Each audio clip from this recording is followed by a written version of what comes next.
I didn't learn my ranch was gone from a lawyer, a judge, or some neatly worded certified letter resting in my mailbox.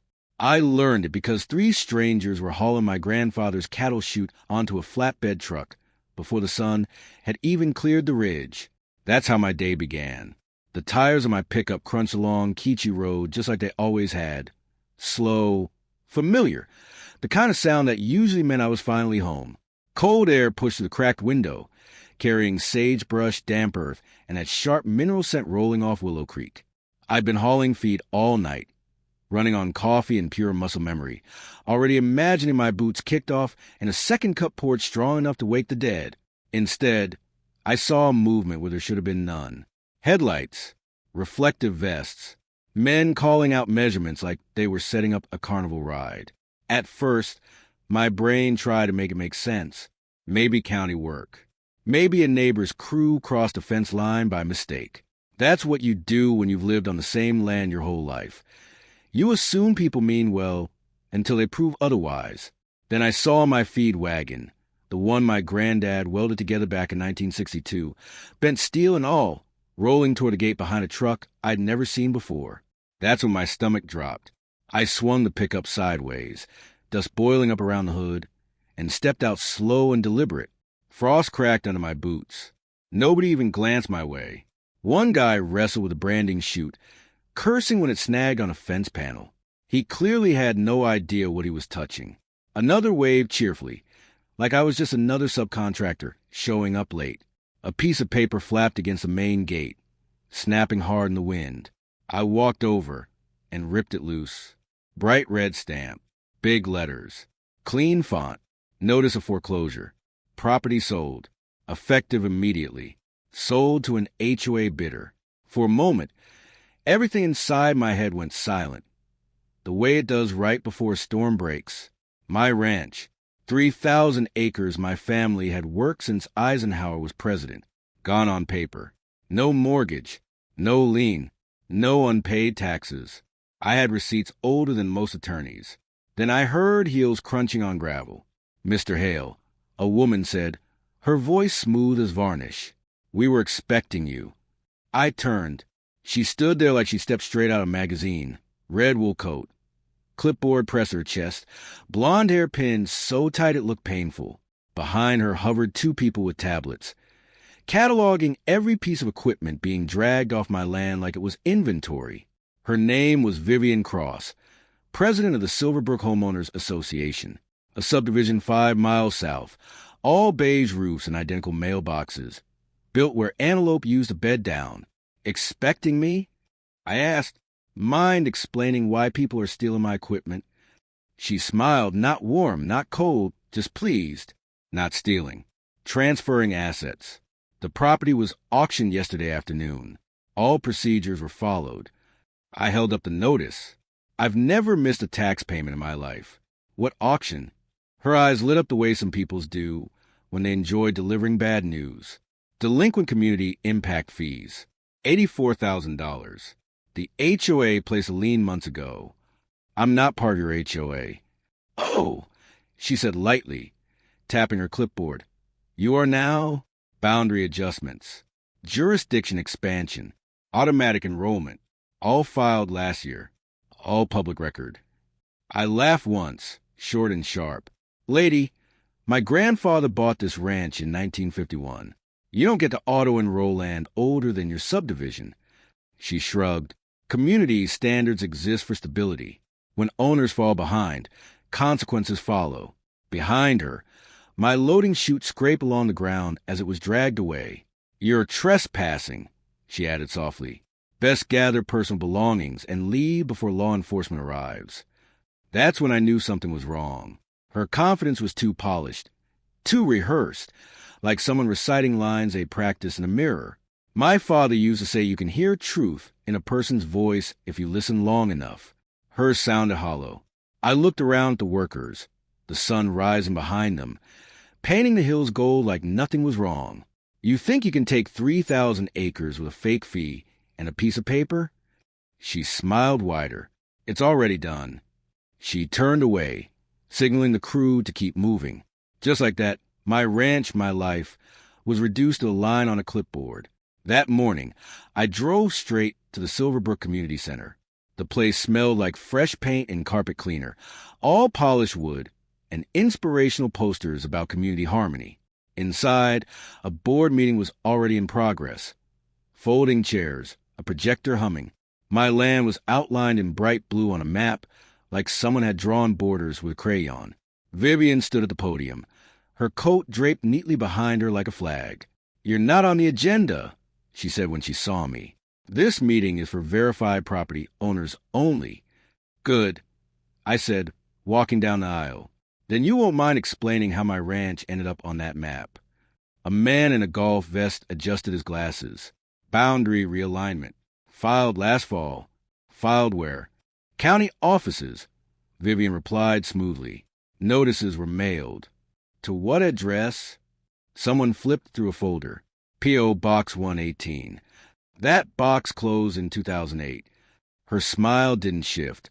"We're not responsible for outdated contact information." "Show me the document," I said. They hesitated. Finally, the map slid across the table. I scanned it, heart hammering, until my eyes locked onto the signature at the bottom. Surveyed by Martin Keene. Dated April 12th. Martin Keene had been dead for 10 months. I knew because I stood beside his grave. "This signature is forged," I said quietly.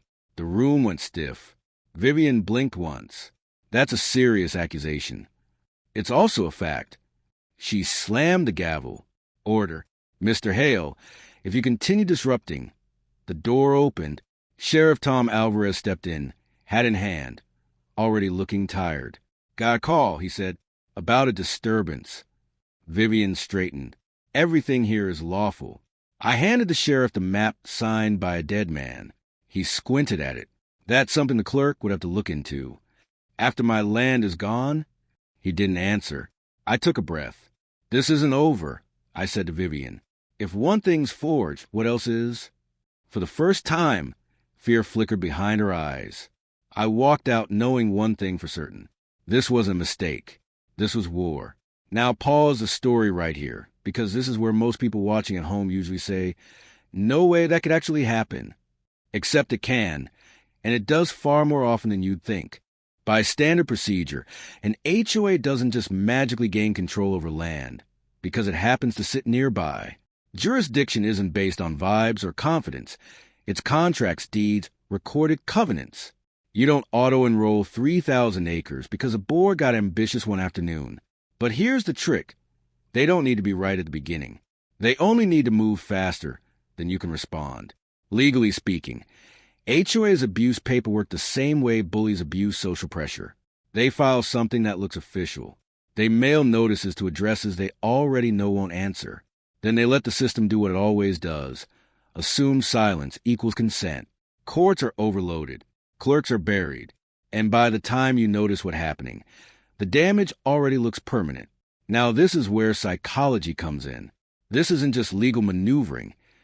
It's a psychological trap built on intimidation and confusion. People like Vivian don't expect you to push back right away. They expect you to freeze, to second-guess yourself, to think, maybe I missed something. That hesitation is their opening. Once authority feels established, clipboards, meetings, a sheriff nodding along, your brain starts questioning reality instead of their claims. And forging a document tells you everything you need to know about motive. Forgery isn't accidental. It isn't sloppy. It's desperation wrapped in confidence. Someone wanted that land badly enough to risk prison, betting the target wouldn't know where to look, or worse, wouldn't believe they could win. The lesson is simple and uncomfortable. Systems don't protect you automatically. They protect whoever understands them first. And at that point in the story, the HOA thought they understood the system better than I did. They were wrong. When I left the community center that afternoon, I didn't drive home. I drove the fence line instead. That's what ranchers do when their gut won't settle. When the land feels like it's trying to tell you something and you're not listening hard enough. Snowmelt had softened the northern pasture, my boots sinking just enough as dusk crept in. The sky bled from gold into a tired purple. Willow Creek whispered the way it always had, steady, patient, like it didn't care who claimed ownership on paper. That's when I saw the fence. 3 sections cut clean through. Not torn, not broken by cattle. Clean bolt cutter work. Precise enough to make my jaw tighten. Whoever did it knew exactly what they were doing. Cut the fence. Spook the herd. Let cattle wander toward HOA land, then document the violation. Legally, it was almost clever. Human-wise, it was filthy. I crouched to inspect the cuts when I heard gravel crunch behind me. A skinny kid stood there, hoodie too thin for the cold, hands jammed in his pockets like he wanted to disappear into them. "Mr. Hale," he said. I stood slowly. "Evening." He swallowed hard. I needed to talk to you." Then the truth spilled out. How Vivian paid him $50. How she called it community service. How she told him no one would ever know. His voice shook the whole time, like he'd been carrying something too heavy for his age. I didn't yell. I didn't need to. "Thank you for telling me," I said. "You did the right thing." That confession wasn't just proof of sabotage. It was the missing piece. Someone wasn't reacting to violations. They were manufacturing them. The next morning, Vivian escalated. A white HOA SUV rolled up my driveway like it owned the place. A man in a windbreaker stepped out holding an envelope thick enough to choke a horse. Expedited eviction. 10 days. Failure to comply. HOA property. There was that phrase again. Inside was a glossy map labeled Phase 2 development, my ranch shaded in like it was already gone.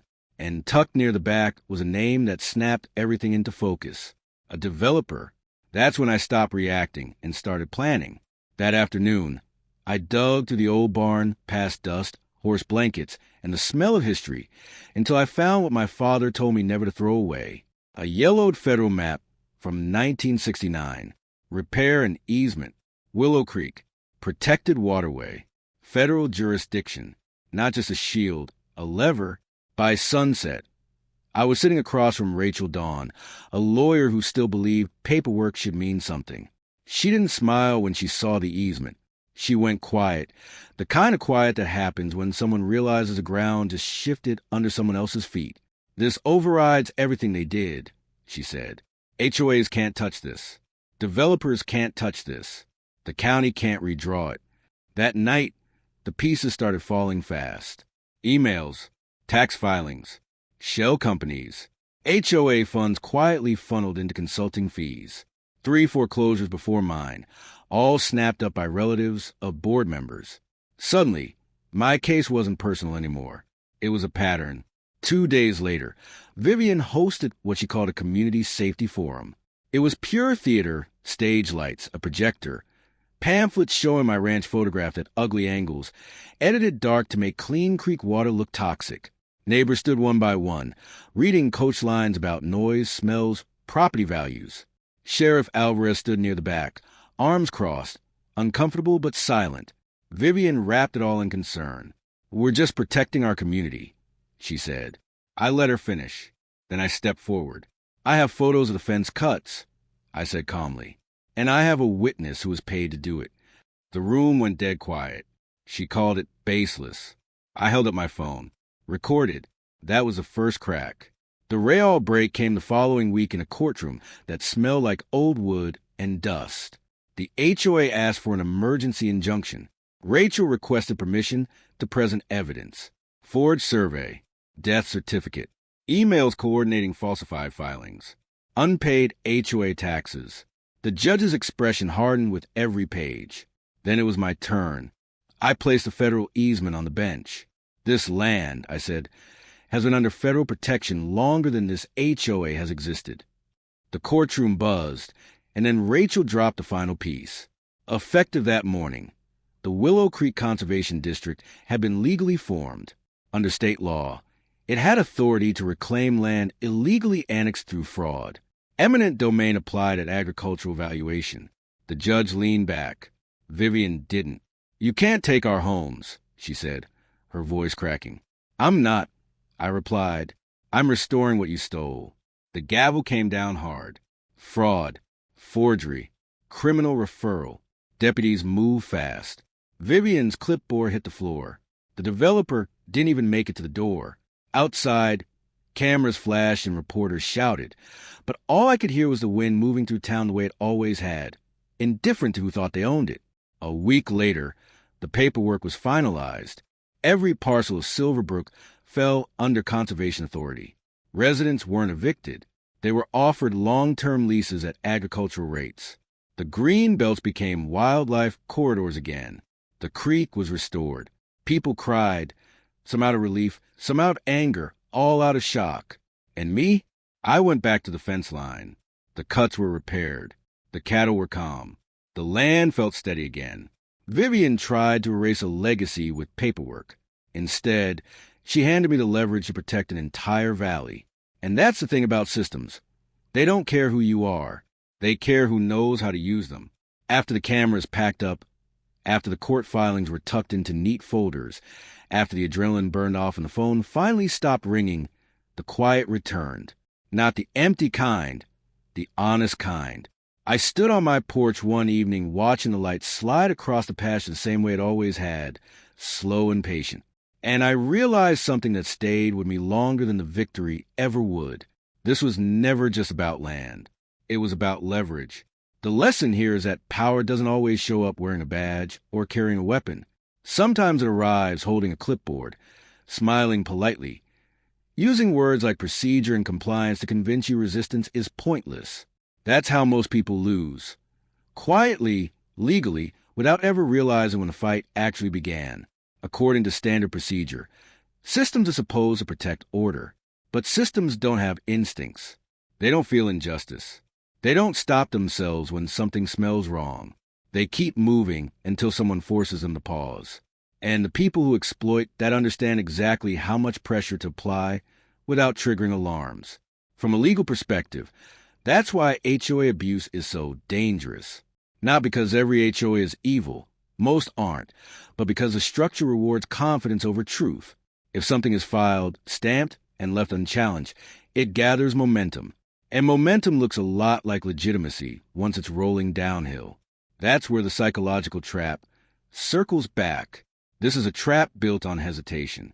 People freeze because authority feels intimidating. They assume someone else checked the details. They tell themselves it's too complicated, too expensive, too late. And the longer that thought lingers, the deeper the hook sinks in. Vivian didn't expect brute force resistance. She expected doubt. She expected exhaustion. She expected me to think, maybe I can't win this. That's what these systems rely on. Not your weakness, but your politeness, your patience, your belief that someone else will fix it. And here's the part that doesn't get talked about enough. Fighting back doesn't mean becoming cruel. It doesn't mean flipping the script and punishing everyone in sight. Real leverage comes from knowing when to stop pushing, when to protect instead of retaliate. The conservation district wasn't about revenge. It was about correcting an imbalance without creating another one. That's why the outcome mattered. The residents didn't lose their homes. The land wasn't bulldozed. The creek kept running clean. Accountability landed exactly where it belonged. On the people who treated rules like weapons instead of responsibilities. And maybe the most important lesson of all, paperwork cuts both ways. The same tools that can be used to steal can also be used to defend, to restore, to rebuild. But only if you're willing to learn the rules of the game instead of assuming it's rigged beyond hope. So here's my question for you, and I mean it. Have you ever had that moment where something didn't sit right, but the system told you it was normal? Have you ever been pushed quietly, legally, politely, and told resistance would only make things worse? Because those moments matter. They're the crossroads. That's where stories like this actually begin. Not in courtrooms or meetings, but in that split second where you decide whether to stay silent or start asking uncomfortable questions. Drop a yes in the comments if you've ever been there. Not to prove anything, just so others know they're not alone. And if stories about standing your ground, understanding power, and using the system without losing yourself resonate with you, hit subscribe. There's plenty more truth out here worth telling. And sometimes it just takes one person willing to stop, look closer, and say, no, that doesn't add.